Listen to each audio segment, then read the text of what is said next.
Super સહેલિયા કોઈ એક જણની channel નથી. એ 1,90,000 લોકોની ચેનલ છે, જેને સંભાળીએ છીએ 4 અમે સહેલિયા અને ડિમાન્ડ પ્રમાણે વિડીયો મૂકતા રહીએ છીએ. અમારી ચેનલમાં કોઈ જ મોટો દેખાડો હોતો નથી. ઘરની વસ્તુમાંથી બનાવી શકીએ એવી રેસીપી લઈને આવીએ છીએ, જેથી બધાને પરવડે અને બધાના ઘરે તે બની શકે. આજની રેસીપી પણ કંઈક એવી જ છે. તમે બનાવતા જ હશો આ રેસીપી, પણ મારી રીતે પણ એકવાર બનાવીને જુઓ.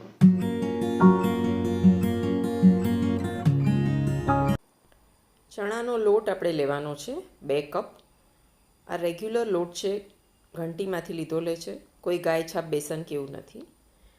તેની સામે ચોખાનો લોટ લેવાનો છે 1/2 કપ. સાથે કચરેલું લસણ. લસણ આમાં ખૂબ સરસ સ્વાદ આપે છે, એટલે લગભગ 15થી 18 કળી લસણ મેં કચરી છે.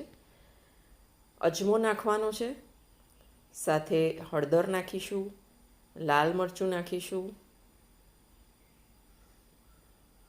સ્વાદ પ્રમાણે મીઠું નાખીશું, થોડા તલ નાખીશું અને કસૂરી મેથીનો ભૂક્કો નાખીશું. ચણા લોટના પૂડા નોર્મલી બહેનો ચણાનો લોટ પાણી નાખી દેતી હોય છે, પણ આ રેસીપી તમારે ખરેખર અપનાવવા જેવી છે. 2 ચમચી મોટી ભરીને મેં દહીં પણ આમાં નાખ્યું છે. હવે આ બધી જ વસ્તુને આપણે ભેગા કરી અને તેનું એક બેટર બનાવી દઈશું. ચણાના લોટના પૂડા આપણા બધાને આવડતા જ હોય છે, પણ ઘણા લોકો એકલા ચણાના લોટથી બનાવે છે, જેનાથી પૂડા ચવડ થઈ જાય છે. આ રીતે આપણે પૂડા બનાવીશું તો એ ચવડ પણ નહીં થાય, હેલ્ધી પણ રહેશે. અને આટલું ખીરુંમાંથી લગભગ મેં 15થી 16 પૂડા ઉતાર્યા હતા, અને ડિનર માટે મારી ફેમિલી માટે ઇનફ હતા. ખીરું બનાવ્યા પછી આપણે નોર્મલી તેને મૂકી દઈએ છીએ અને ત્યાર પછી એના પૂડા બનાવી દઈએ છીએ. આ વસ્તુ અહીંયા ખાસ ધ્યાનમાં લેવાની છે કે ચણાના લોટનું ખીરું જ્યારે પણ બનાવો, ભજીયામાં બનાવો કે પૂડામાં બનાવો, એને આવી રીતે ગોળ ગોળ ફેરવી અને એને ફેંટવાનું.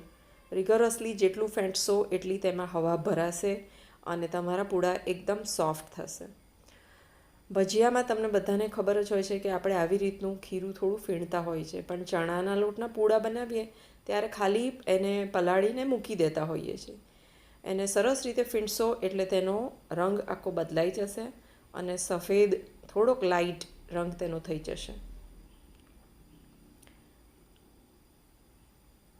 તમારે હાથમાં તાકાત હોય એટલું ફીણવાનું, લગભગ 7થી 8 મિનિટ તો મિનિમમ ફીણવાનું અને ફાસ્ટ ફીણવાનું.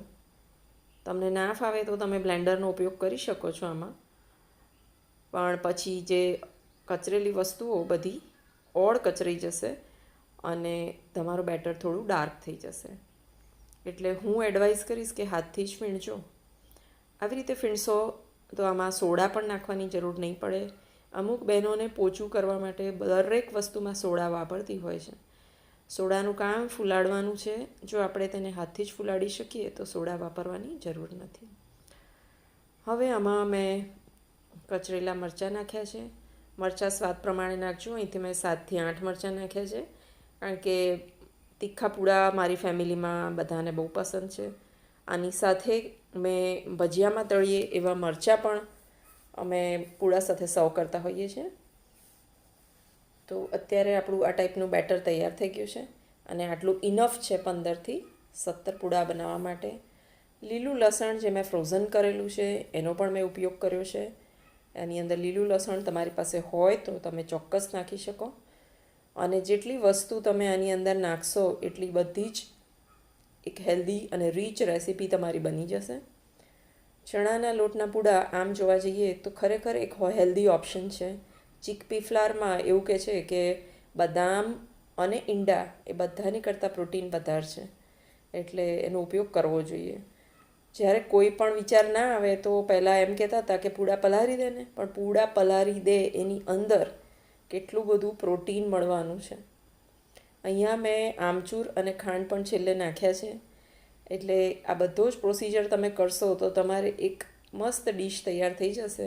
ચણાના લોટના પૂડામાં લોકો બહુ જ ઓછી વસ્તુ નાખતા હોય છે અને એના લીધે હેલ્ધી બનતા નથી હોતા. બની શકે તો તમે આ બધી જ વસ્તુ નાખજો, તેથી પૂડા ચવડ પણ નહીં થાય અને ટેસ્ટી થઈ જશે. તમારા સાંજનું ડિનરનું એક સરસ ઓપ્શન પણ રેડી થઈ જશે. તો આટલું પતલું ખીરું આપણે કરીશું અને પછી આપણે તેને લગભગ અડધો કલાકથી કલાક રહેવા દઈશું. પછી આપણે તેના પૂડા બનાવીશું. આપણે આ ટાઈપના પૂડા ઘણીવાર બનાવ્યા છે, પણ બહુ જ ઓછી ઇન્ગ્રીડિયન્ટ નાખીને બનાવતા હોય છે.